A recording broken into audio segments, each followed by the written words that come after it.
दरम्यान महाराष्ट्रातल्या अतिवृष्टीग्रस्त शेतकऱ्यांना मदत करण्यासाठी अजिबात उशीर करणार नाही असं आश्वासन अमित शहांनी आज दिलंय।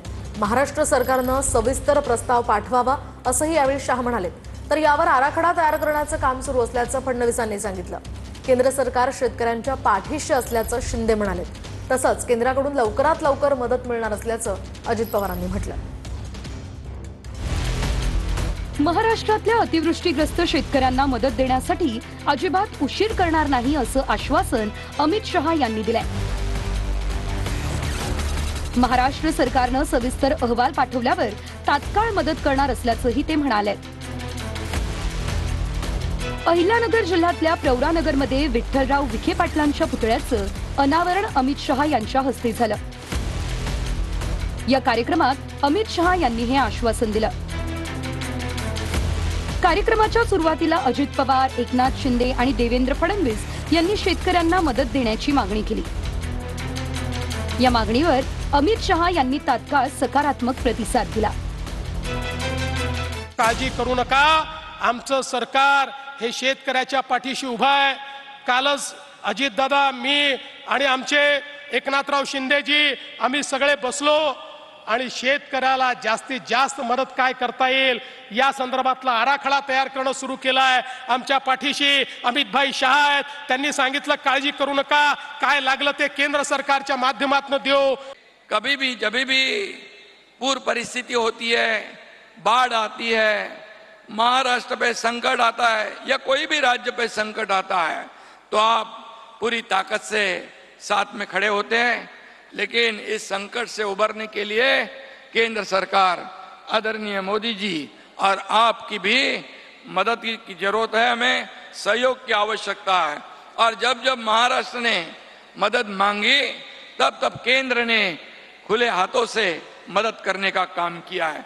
कालच रात्री आम्ही अमित शाह साहेबांशी बोललो, ते म्हणाले की मला प्रस्ताव पाठवा, एकदा तुमचे पंचनामे आणि सगळं काय तुमचं नुकसान झालंय ते येऊ द्या। निश्चितपणे राज्य सरकारला केंद्र सरकार देखील मदत करेल अशा प्रकारचा सकारात्मक दृष्टिकोन हा आज केंद्राने दाखवलेला आहे। अशा बऱ्याच काही गोष्टी अपन राज्याच्या भल्याच्या करता करतोय। महाराष्ट्र सरकार का त्रिमूर्ति जो है, तीन में से एक भी बनिया नहीं, मगर ये तीनों बनिए से पक्के हैं। कल ही तीनों ने लंबी बैठक मेरे साथ करी है। मैंने मोदी जी की ओर से उनको आश्वस्त किया है कि महाराष्ट्र सरकार हमें डिटेल रिपोर्ट भेज दे। मोदी जी महाराष्ट्र के किसानों की मदद करने में जरा भी देर नहीं लगाएंगे। दरम्यान राज्यातल्या अतिवृष्टीच्या परिस्थितीचा अंतिम प्रस्ताव राज्य सरकारनं केंद्राकडे पाठवलाच नसल्याची टीका शरद पवार यांनी केली आहे। तर शेतकऱ्यावर आपत्ती असताना काही लोक राजकारण करतायत असा पलटवार फडणवीसांनी केलाय। राज्य सरकारने तातडीने निर्णय घेऊन जबाबदाऱ्या टाकल्या पाहिजेत। असं की केंद्राने मला असं सांगितलं की राज्य सरकारने अद्याप फायनल प्रस्ताव आम्हाला दिलेला नाही। माझा आग्रह राहील की राज्य सरकारने अगदी आज उद्या 2 दिवसात तो प्रस्ताव द्यावा। मुख्यमंत्र्यांनी संबंधितांशी बोलावं आणि केंद्राची मदत ही लवकरात लवकर मिळून त्याचं वाटप सुरू करावं। आणि जे लोक आमच्यावर टीका करतायत त्यांनाही सांगतो, एकदा आरशात बघून घ्या, एकदा आरशात बघा।